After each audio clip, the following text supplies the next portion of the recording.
Hello there, you're watching Left, Right and Centre on NDTV. I'm Maha Siddiqui. In another shocking case, and eerily similar to the Shraddha Walkar murder case, a 32-year-old woman was killed and chopped into pieces by her live-in partner in Mumbai.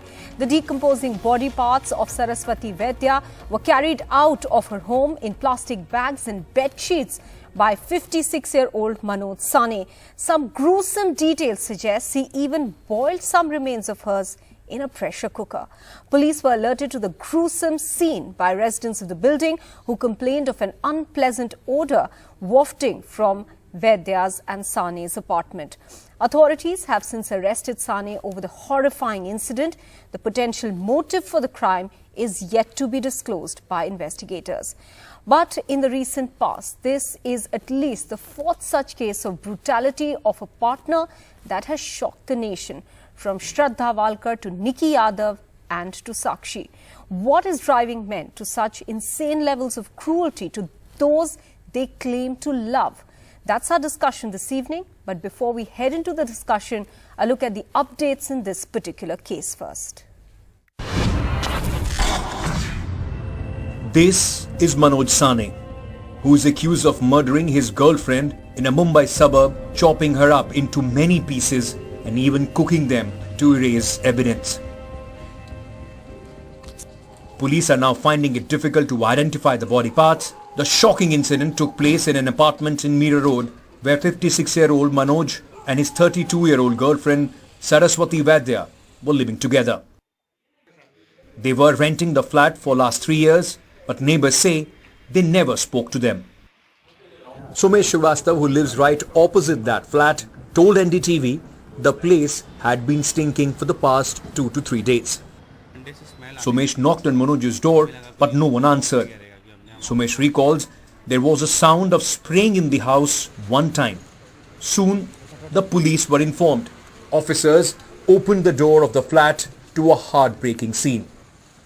हम अंदर गए तो सामने would cutter machine रखी थी, फिर और अंदर बेडरूम में गए तो ट्री कटर मशीन रखी थी और इलेक्ट्रिक से जो चलती है। हाँ, इलेक्ट्रिक से चलती है। और बेड पे ब्लैक कलर का प्लास्टिक पड़ा था, तो हमें लगा शायद उसके नीचे बॉडी है तो उसमें कट कर, कुछ नहीं था, ना कोई ब्लड ना कुछ।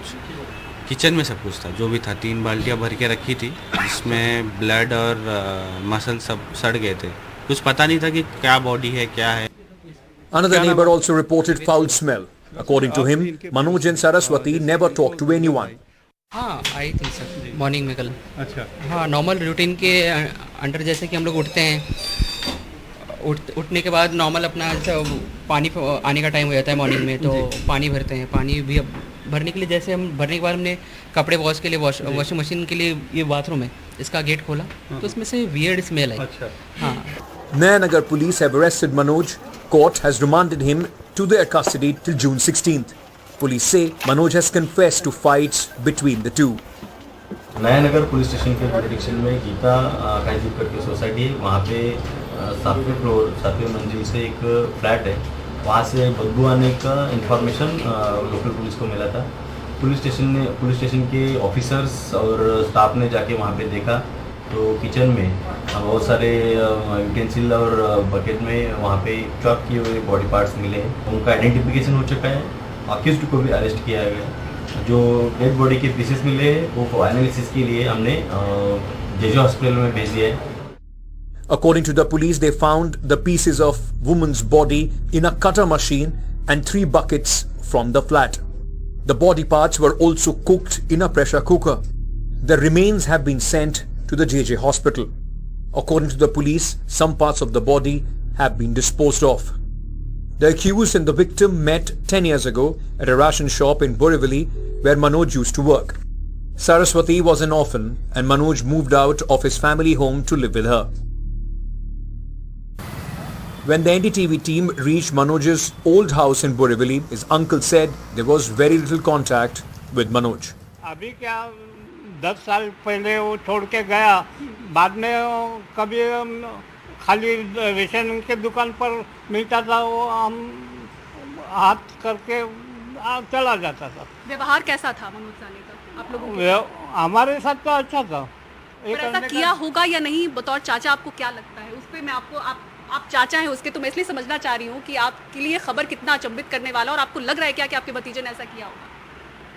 वो ऐसा कैसा मैं बता सकता है। This brutal murder has eerie similarities with that of Shraddha Walkar, who was also killed last year, her body chopped up by her live-in partner, raising questions once again about women's safety and unchecked partner violence turning into murder. Bureau Report, NDTV. Meanwhile, unfortunately, there's been an overall rise in violence against intimate partners. Several reports link excessive consumption of porn to violent behavior. India is the third largest consumer of adult content, though legally it is banned. Some, despite being trapped in toxic relationships and at the receiving end of domestic violence, continue to suffer in silence due to social stigma. My colleague Nayantara Singh analyzes some of these reasons. A 32-year-old woman killed and chopped into over 20 pieces in Mumbai, not by a stranger, but her own live-in partner, in just the latest episode of violence against women by men close to them. From the gruesome murder of Shraddha Walkar by her longtime partner, to Nikki Yadav being killed and stuffed into a suitcase by her boyfriend. From a 16-year-old girl being stabbed to death in a busy lane in Delhi by her alleged lover, to now this latest incident in Mumbai. These murders have one thing in common. They were all committed by their partners in the heat of anger, a fight, or plain old jealousy. But while crimes against women have haunted us since the beginning of time, the authorities say that increasingly, most of them are committed by men known, and worse, trusted by the victims. When we are talking about crime against women, we are always harping on the statistics. But when we analyze, we observe that around more than 95% of the crime against women is perpetrated by people known to the women. But despite women being more empowered than ever before, why is it that men, and especially young men, think that they own their women? And why are their crimes against women getting more and more gruesome? Psychologists believe that social media has a larger role to play than we think. We have a very easy access to SIM card, we have access to how much GB you have and what kind of and pornography is available, right? Even if it is banned, it is available. Watch pornography, you look at women as objects, you want to just that time have immediate gratification. You are not putting your cognitive ability to think of long-term consequences. While watching pornography is banned in India, making it difficult to ascertain where our nation currently stands in terms of porn consumption in the world, a 2017 report by a leading pornography platform showed that India was the third largest consumer of adult videos in the world. But how can you tell if you are in danger?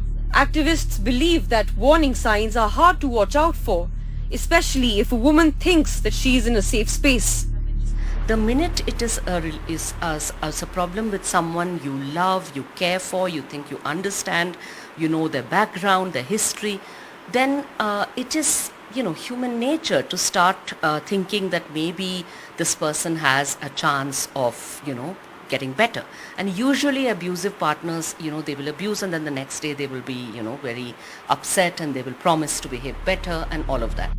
For Mandeep Kaur, who died by suicide in the US last year after suffering years of domestic violence at the hands of her husband, societal pressure trumped any warning sign. जैसे कि मनदीप को यही सोचती मर गई कि लोग क्या कहेंगे अगर मैं कुछ भी डिवोर्स वगैरह करती हूँ लोग मेरे पे उंगलियां उठाएंगे मेरी इज्जत खराब होगी अपनी इज्जत बचाते और अपने बच्चों के बारे में सोचते उसने सुसाइड कर लिया. Every little girl is told to watch out for strange men, but no girl is ever told to be scared of her own husband or lover, people that she expects will be a safe space. But it is in these very spaces that she finds herself most vulnerable. But is the onus really on society? Society that tells its women that men will be men and that men will be violent. And therefore, the crisis in masculinity remains unresolved. With camera person Sanjay Kaushik and Pujaria, this is Nayantara Singh for NDTV. Let me now go across to our guests who are joining us on this very crucial discussion today. Dr. Ranjana Kumari, women's rights activist, writer and academic director for Centre for Social Research. Kunika Sadanand, actor and lawyer. Meghna Pant, author and domestic violence survivor. Dr. Nimish Desai, former director, Institute of Human Behaviour and Allied Sciences. Khushbu Sundar, actor and BJP leader. Shashi Kant, former DGP Punjab, as well as Vikram Singh, former DGP Uttar Pradesh. Let's break down this discussion into two parts. First, the ordeal of the women, and then we'll come down to what's driving men to commit such gruesome crimes. Meghna, I want to come first to you. As a domestic violence survivor yourself, I want to ask you, how long did it take you the courage to speak out or even understand that you don't need to suffer in silence? You know, the one thing I'll say is that I suffered domestic violence for over 5 years despite my education. I have a double master's. I was living abroad. I was financially independent. And I always tell people that there's no perfect prototype for a victim or a perfect prototype for a perpetrator. So you can be educated, you can be modern, you can be independent financially as well. But that will not save you from domestic violence. You can live in a penthouse in Malabar Hill or live in a chawl in the Dharavi slums, and that will not save you from domestic violence. The only way to save yourself from violence is A, to recognize what abuse looks like. It sounds very laughable, but despite all the awareness today, women still refuse to acknowledge that they are being abused. They don't understand that abuse can take many forms. It can be physical, emotional, financial, and many other forms. So women are not taught to even speak up. And I think we can only stop the violence once we stop the silence. Also, the natal family as first responders, it's their responsibility to help women get out of the situation, because where do women go? They don't have shelters. Who do they turn to? They must understand that the law does protect them, both the civil law as well as the criminal law. And there are many avenues nowadays to speak up, but they have to first gather. The only person who can help you in situations of domestic violence is first you yourself. So stand up for yourself, show up for yourself, and understand that, in the name of love, we must not annihilate ourselves completely, because that's not love at all. Absolutely. Ranjana Kumari, but sometimes isn't it too late before women realize that this form of domestic violence can turn into something fatal? Well, certainly, because A, they lack the support system. Even the natal family keeps convincing them of going back, adjusting. It will be all right if you adjust. That's one of the messages they start getting from the very childhood, that, you have to adjust, you have to give in, and relationships are give and take, and giving has to be from your side. Number one. Number two also is that, they just have to go through all this. And it's easy to say that you stand up for yourself. I'm sure that we have seen hundreds and thousands of victims who are, reporting to us and to Women's Commission, to 400,000 cases, over 400,000 cases annually get reported to National Crime Records Bureau of the harassment by husband and the relatives. But, these women, first of all, they know that they will not be supported. Secondly, they know that they don't know where all they need to go to. If they go to the court, there is nothing. It's lawyer, 101 different kinds of cases that they will suggest and entangle you into all kinds of legal hassle.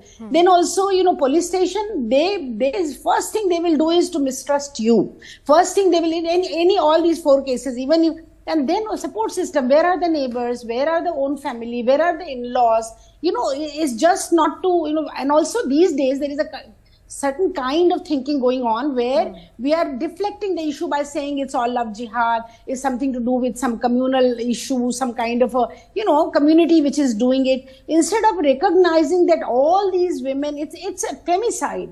Is women are getting killed because they are women. They are getting killed because they don't have the support system. They are getting killed because they just have no place to go to. And justice is not getting, even Shraddha Walkar case, what is happening to the case?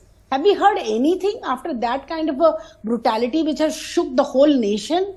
Do we know where the case is? So is what the whole system is. On the one side, the system is failing the women. On the other side, the society and the family is failing the women. And all the responsibility is put on her.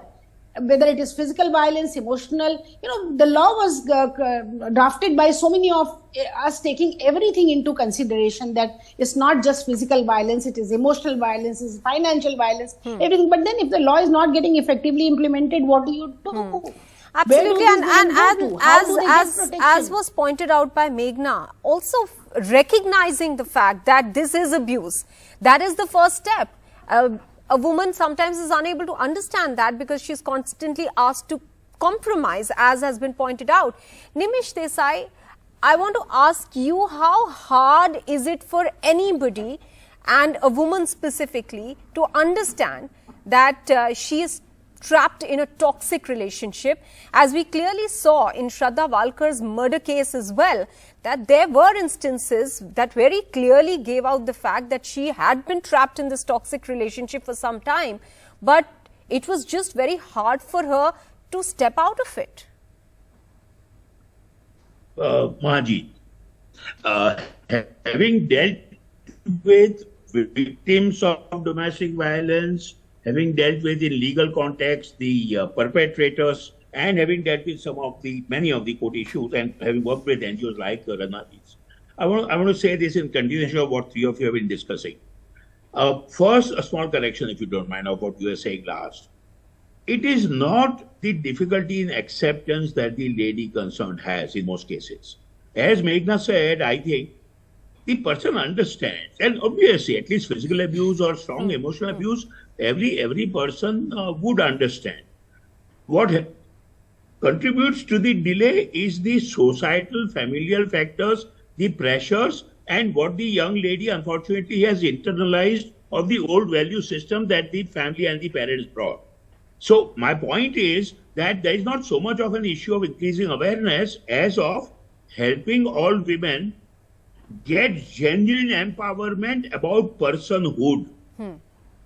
That any one of us, and that young lady or that middle-aged lady also, is a person with all the rights, and she need not tolerate abuse, at least of moderate to severe kind, interpersonal issues apart. Okay. Even for a few weeks. One may not take the extreme step of separate. I really think that when we talk about women's empowerment and emancipation, this is one part that's still lagging behind. And it's lagging behind because we are obviously going through a flux. We are a very highly transitional society. So while in many aspects, including psychological aspects and including empowerment between genders, while there are some strong points, this issue of continue karna. Okay. Somehow one must make it. All right. I'll just interrupt you, Nimish Desai, because we seem to be having trouble with your link there. Let me go across to Mr. Shashikant. Sir, as a police officer, what has been your experience with such cases? Is the social pressure that is being talked about, a stigma, a driving factor in women not being able to speak up? And is it equally true for both women in the urban areas? Because here what is most shocking is that most of these women belong to a strata or a class which one would imagine is educated and in some sense empowered women. Yeah, you talked about my experience. It has been simply horrendous. I've seen this kind of incidents. We try to deal with them, taking the help of various NGOs, other organizations, and then we try to send up and dispatch our lady police officers. They should go to various places and talk to the women about, because I always believe that there are telltale signs when such a thing happens. But in one word, experience has been horrendous. There are so many explanations. People might say that, well, talking of data 2016 to 21, the figures have been released only last month. There were about 22.8 lakh such cases, 30% covered about domestic abuse by husbands and their relatives. And then persons like me, they also jump onto the things that, hey, the proportion of the police in population is not good. It's only about 100% for 1 lakh. But those excuses, I'll call them excuses. What we need to do is that we need to contact, as police officers, Thana in charges, we need to talk to the local NGOs, and we need to send our lady police officers to go and talk to various localities and to tell people, particular women, that, well, these are the telltale signs, don't take it lightly. And because what happens, like one of the speakers has said, that even the families are not prepared to accept it. So yes, they have to be told about it. I don't know about empowerment, it's empowering or not, but I know that it's a crime and it has to be curtailed with the active help of the women who are suffering out there. Thank Absolutely. you. And it perhaps constitutes the first step in saving a life, maybe. The domestic violence, as we've seen, can take any turn. It can pressure a woman, as we've seen in the one case in our report, to commit death by suicide. In another case, it can be fatal because the partner himself is taking the extreme step of killing the person. Kunika Sadanand, there was a mention made during this discussion on how legal remedies should be sought, but how difficult are these cases to take up legally? Many fear that walking out of a relationship, the woman could in fact end up being stalked by the partner, being troubled, or their family is being troubled, or she being maligned by their former partner. It's a very complex situation and it's not very easy to seek legal remedy, is it? So, as Ranjana ji said and Meghna spoke earlier, Meghna said you have to recognize it. Yes, recognizing is one step. Then after that, what Ranjana ji said, that the support system is the second step. And the third step is if you have to take legal recourse. What is happening in the courts, we all know. I mean, the woman goes, first she has to file a complaint, the police station, how friendly is it over there, what is the atmosphere there, what is she going to contend with. Then again, when it goes into the courts, how many dates, how much running around, and then most important, financial stability. Does she have the resources? Because how many people will do a pro bono case for women like this, So the system is definitely not conducive to empower women. We want to empower women. We are working on empowering women, but education is not empowerment. And we do not know how to teach the men to handle empowerment.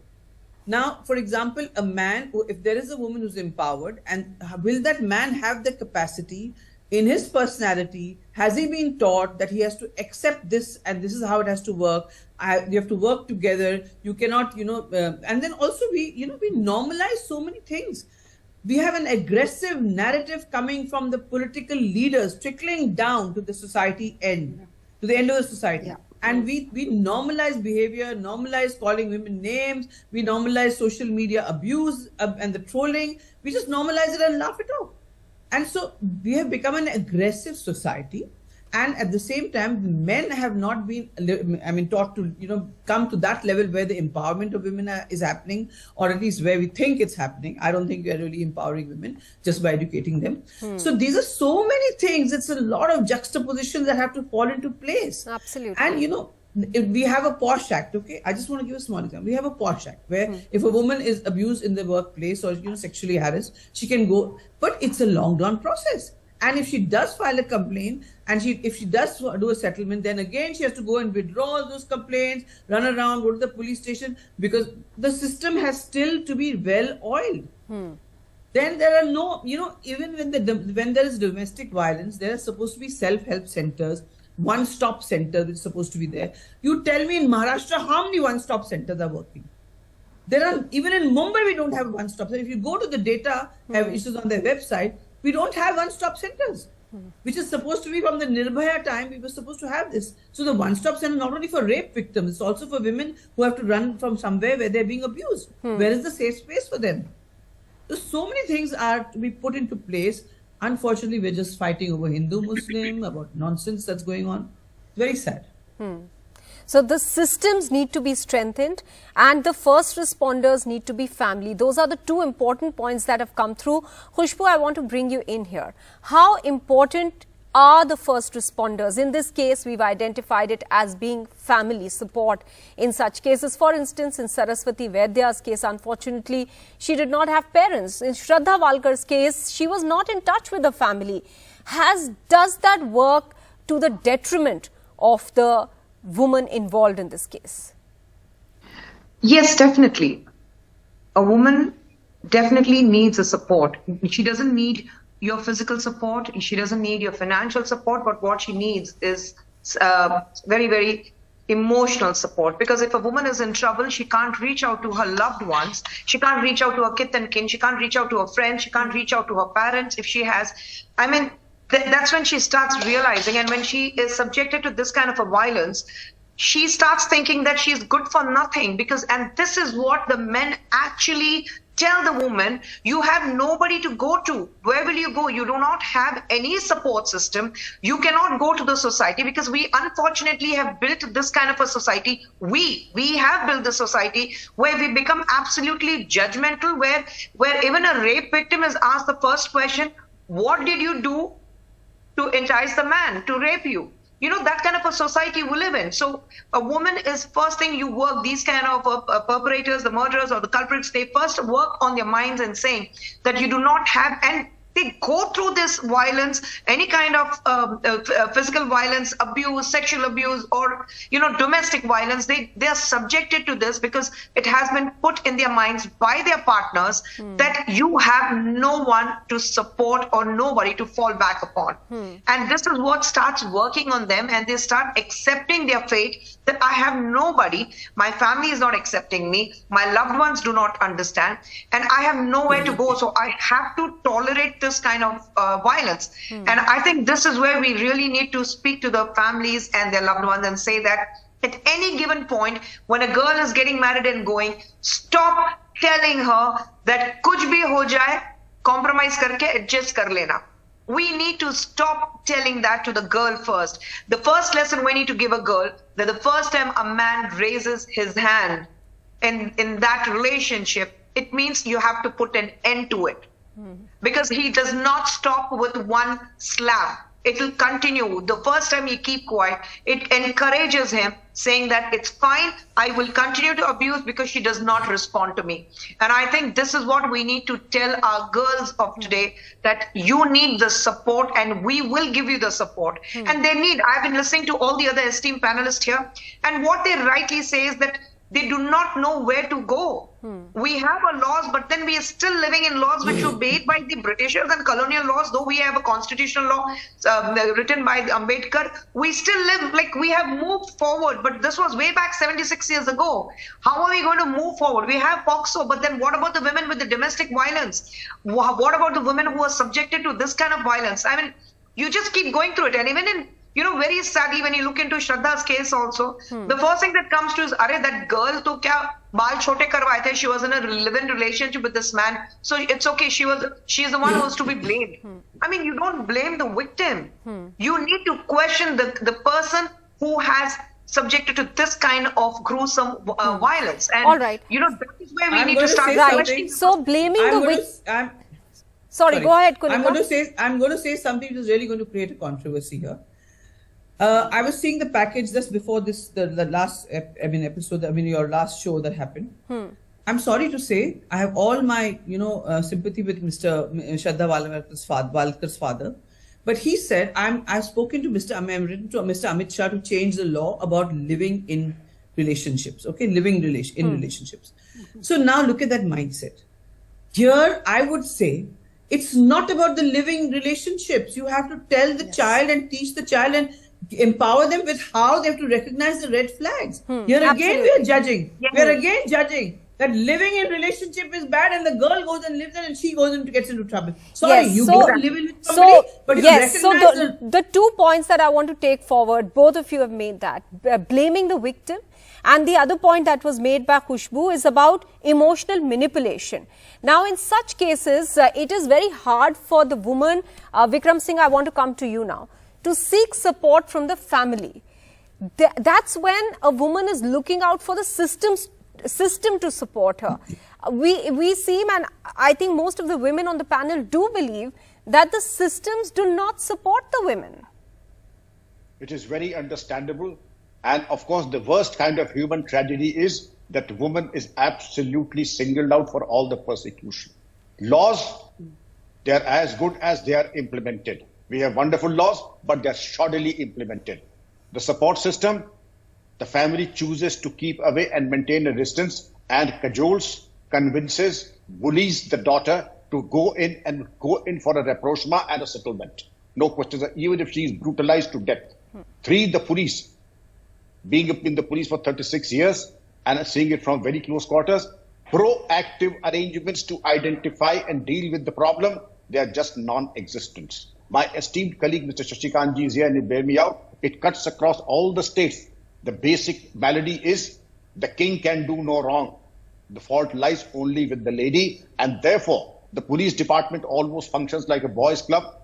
If he's the husband, I'll tell you, because no translation can do justice to the original.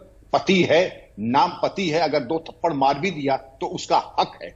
Which era are we living in and what kind of wild justice is this? कि पति है, थप्पड़ मार सकता है. Sorry, it is not a boys' club. We are governed by the rule of law. And the Domestic Violence Act categorically, and the IPC says it is a punishable offence and the husband should be dealt with, or the male partner should have been dealt with very, very firmly. Proactive steps of the community policing experiments, non-existent. Of course, there are good NGOs, but they do not even represent 0.5% of all the NGOs that are working. We don't have Vandana Kumaris in every district. Just single Vandana Kumari ji, where can she go and how far can she extend a helping hand and wipe the tears? We need in every district. And of course, the police will have to rework, reorient themselves. We need more police officers, help centers, single window solutions. But yes, we have miles to go before we sleep.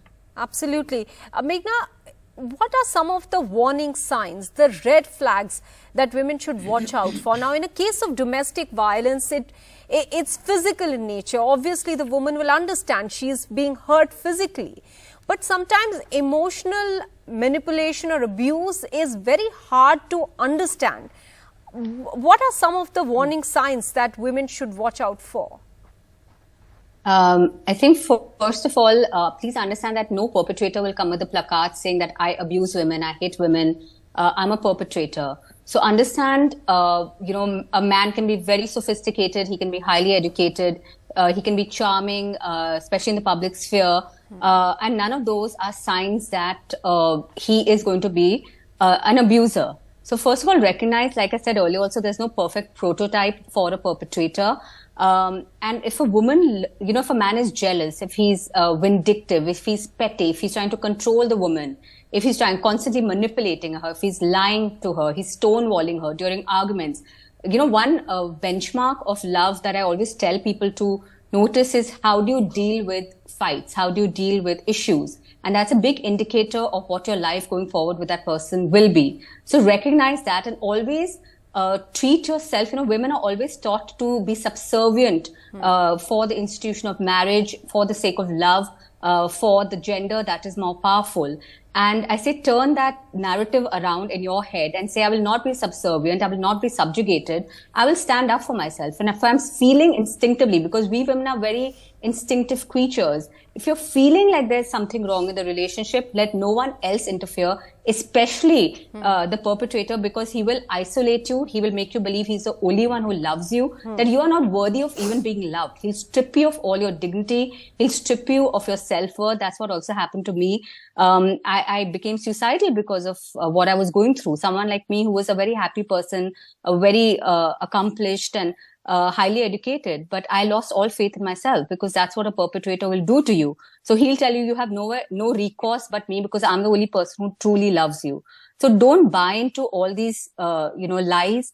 Recognize abuse for what it is and remove yourself from the situation. Like someone had just pointed out, with the first slap itself, please understand it's going to get worse and worse for you. And the man will come to you the next day. He will cry. He will be very nice to you for days after. And once he wins you over and, sort of traps you back into the relationship, stops you from leaving him, you will feel like you are the perpetrator and he's the victim. So there are a lot of mind games also involved. So please be smart. Again, show up for yourself every day and don't be afraid of the tag of divorce, the stigma. It still has a little bite to it, but I feel like it doesn't have the kind of taboo it had earlier. People are doing divorce parties nowadays. They're celebrating being single. It's not such a big taboo anymore to be divorced. And the way I have rebuilt my life, if someone like me can do it, I'm married to a wonderful man now. I have 2 beautiful girls. If I can do it, so can you. So don't think you're alone in this world. We're all there for you. And just, stand up for yourself, show up for yourself. Trust me, it's better to be divorced than to be dead. All right, so we've spoken about the women in this case. Let's talk about the men now, who are the perpetrators here. Mr. Shashikant, would you continue to categorize these crimes as crimes of passion? Because on the face of it, there's so much planning post the murder and it seems to be also coldly executed. Yeah, as my senior colleague Mr. Vikram Singh has also said, look, these are not crimes of passion. These are crimes which have been calculated, they have been planned in a cold-blooded manner, and that's what it is. And one thing I'd like to say, because there are lots of studies on psychology and all those things, I've read that they say that women have a better sixth sense than men. I think ladies have to rely more upon their sixth sense that, hey man, this is going to happen, this is a sign, this is the warning sign, because if we try to enumerate the warning signs there, I think there'll be thousands of it. So I think the ladies have to depend basically on the sixth sense, which is certainly much, much, much better than any other man if the studies really prove it. And I'll again say that these are not the crimes of passion. They are cold-blooded. They are the crimes which have been calculated and they have been planned with absolutely remorse and everything. And they need to be dealt with accordingly. It's not a crime of passion. No, I don't believe in that. That's a very important word that you've used, remorse, because in many of these cases, we've barely seen that. Dr. Nimish Desai, how is that remorse completely removed from the perpetrator? I mean, they have ended up in such a gruesome crime against a person they claimed to have loved. How does not having remorse work here? There are two broad categories to that immediate question, and then a few other points. I've been saying since last year for all these 3 or 4 cases that from what we all see, what's available to us, as a professional, I would have no doubt in my mind that these perpetrators are carrying moderate to strong hallmarks of psychopathic personality trait is lack of remorse and inability to learn. Lack of respect for social norms. So that scientifically is not surprising, although to an average citizenry, it's very shocking. The second part is that sometimes it may be that the person is not fully psychopathic, but is carrying psychopathic traits, proclivities that come through at a certain moment for a person who he was in love with. So this, like I agree with both the police gentlemen who have said, this cannot remotely be considered as crimes of passion. These are, as a norm, in these 4 cases and otherwise wherever in the world over we have seen and studied, these are calculated, premeditated crimes, not just at the before and at the time of action, but even after that. Okay. If I might, and I'm sorry, I was disconnected. If I might take a couple of minutes to summarize what I have understood and what I think you all are saying. Surely, like Meghna and Ranjana have been saying, the largest battle, the biggest, the toughest battle is going on in the mind of the victim. The love that one had, the social obligation of the marriage that she still carries, the uncertainty, the hope, and a whole lot of other things. So the biggest battle is going on there. Now, without necessarily disturbing that too much, at a familial, social level, by the group work of NGOs, which Ranaji does some, there needs to be that awareness of not drawing a line, basically. Drawing a line is the one phrase that occurs to me. And so the point is that there will have to be that genuine empowerment of women about physical abuse or emotional abuse. Absolutely. And, sir, and I might... Right, sir. I'll interrupt you, sir, because we have moved on to the other aspect, that of the what's going on in the perpetrator's mind. Vikram Singh, as Mr. Shashikant has said, as Dr. Nimish Desai has said, these are cold-blooded, premeditated murders. Is that why we see these brutal and gruesome manner of destroying evidence as well? Words of profound wisdom from Mr. Shashikant and Dr. Desai, sir. Indeed, I would say that crime, hedonism, and violence seem to be inbuilt in the DNA. My words may be harsh, but I'm speaking from experience, because in the police, any seasoned investigator would find, and he would say, I don't like your face. Not because of the looks. The looks may be that of film star material, but inside, he's nothing but a monster, a demon, and a Frankenstein. And if that be the case, then I think that it is much more to it than what meets the eye. His upbringing, the parental grooming, and what his sense of norms, what is right and what is wrong. And perhaps the society did not intervene when the first sign of brutality was displayed by the person, whether it was arrogance, financial and emotional blackmail, or plain and simple brutality. Everything when all rolled into one. Do you think for a moment, I have posed the question to the esteemed members, is it possible for you even to slap your pet? What to talk of slapping a human being? What to talk of slapping a person whom you presume, whom you have said, and you have crying horse that you love to your death, and then to brutalize, chop to pieces and cook in the pressure cooker and feed it to the dogs? You really have to have your mind wired in a very different direction. And that is where the investigation begins, that you have to see what is happening behind the eyeballs of such a pervert. And then it is possible for professional investigators like Dr. Desai and Mr. Shashikanji to find out how much of he is a human being and how much of he is a monster. And then the rule of law should be supreme, unsparing, so that not 2%, but at least 98% should go behind the bars, and their last try should be performed behind the bars, not outside. Kunika Sadanand, we've spoken about the family, we've spoken about the system, all in some sense failing women at the moment. What about the society? I mean, these men are interacting with others in the society. In this particular case, the perpetrator was living in an apartment. Neighbors said they never spoke to him. Now, what is the responsibility of the society as well to be able to identify such men? I'd like to say here that we are a society where at least 50% or more, if you pick up anybody from the road and you analyze them, they would be suffering with bipolar disorder. They would be having some kind of personality issues or some kind of mental traumas which they are dealing with. And that is also for men, not only women, men and women. Now, the problem here is also about the awareness of mental health. When we start feeling strange, when we start getting, or we see people who are getting very, very violent or substance abuse or what, we don't recognize it as something which has to be looked into. We just say, oh, आज तो उसने बहुत ज़्यादा P ली, यार ये तो हर दूसरे दिन शराब पी लेता है, हर दूसरे दिन झगड़ा करता है, हाँ ये ना कभी-कभी रात को लेट आता है, he comes late, we don't know where he goes. You don't check on people like this because you think, नहीं, it's normal, ठीक है, आदमी है. A lot of men are suffering mentally, but they don't accept it because accepting that you have some mental issues is also a stigma. And then that goes, it goes and falls on victims like your wife, your children, your sister, people who are considered weaker in society or who've been brought up to consider themselves weaker. So this is also an issue which we need to look at. And the reason that men are doing this, as I said before, because they're not being able to handle the surrounding, the aggressiveness that is in the atmosphere, the women who are getting more aggressive. I don't say that they should not. They've been suffering for many years, and if they're now finding their voice, but we have not trained our men to handle these voices. But we have not trained.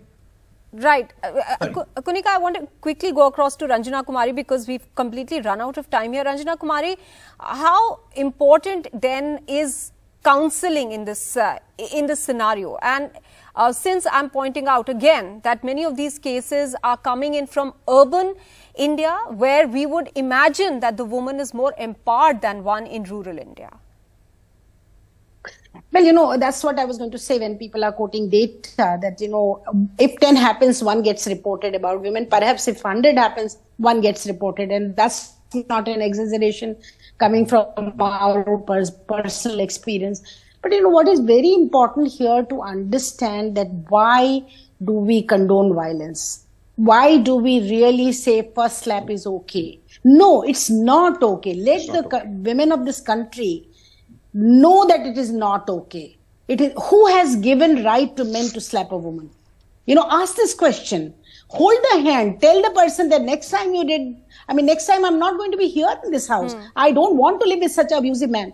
That courage, because I know that once you have that age, you will be facing a lot of other social onslaught on yourself. But no, say no. There is, and also general narrative has to change. We have had leaders in our society who looked at the kind of problem that women were facing, and they led movements, social movements to change that. Today, there is not worth a person important leader of this country who ever opens his mouth about what's going on with the women in the country. You know, whether it is wrestlers sitting in heat of 43, 44 degrees, or whether this woman getting cut to small pieces, they don't think. They only what matters to them is women's vote. But women's safety, women's respect, women's dignity doesn't matter to them at all. So why? Why? Yes, is that absolutely. The And the onus, and the onus, Ranjana Kumari, as you're also trying to point out, clearly in this case lies with the men. Khushbu, last speaker now, I want you to sum up as to what you believe should be done to teach the men to handle a relationship properly. So much is told to a woman when she's in a relationship, how she should tackle it. How should the men be taught these lessons? I think the first thing we need to teach the men to respect women. We are talking about equality, we are talking about gender equality, but here the men, they have their egos and they think because they're physically strong, it's their birthright to abuse a woman and to keep her under control. You know, the kind of society we live in, we also see a lot of men who are trying to be a little nicer than you. They have their friends, they have their family, and they're like, "Arey kya yaar, biwi ki baat sunta hai." You need to know how to control the woman. You need to know you have to have a control over your woman. You know, those attitudes need to change. And I would like to give a message very clearly across, because me as a mother of two grown-up 23 and 22, 20-year-old girls, the message has to be very clear that I am not going to accept any kind of abuse, whether it is verbal, whether it is physical, or it is about my respectability and dignity. The first sign where a man wants to put you down in front of his friends, saying that, "Arey, you are stupid, tumko kya aata, you know nothing." I think this is where we need to step up and say, "Stop. You cannot do this to me." And this is what I tell my girls, and this is what I would like to tell the girls across the globe, across our country especially, where they say love is blind. Love cannot be blind. You need to open your eyes and see and understand what true love is about. Because any true love will not abuse you, will not suppress you, will not harm you or hurt you. And they have to understand that this kind of relationship, you need to put a full stop to it. Your dignity, your self-respect, and your own, you cannot allow anything to harm you, physically or mentally. We'll leave it at that. All those points encapsulated by all the panelists here on this discussion very ably this evening. Many thanks for joining us on the show. We're taking a very quick break now. We'll be back with more news. Stay with us.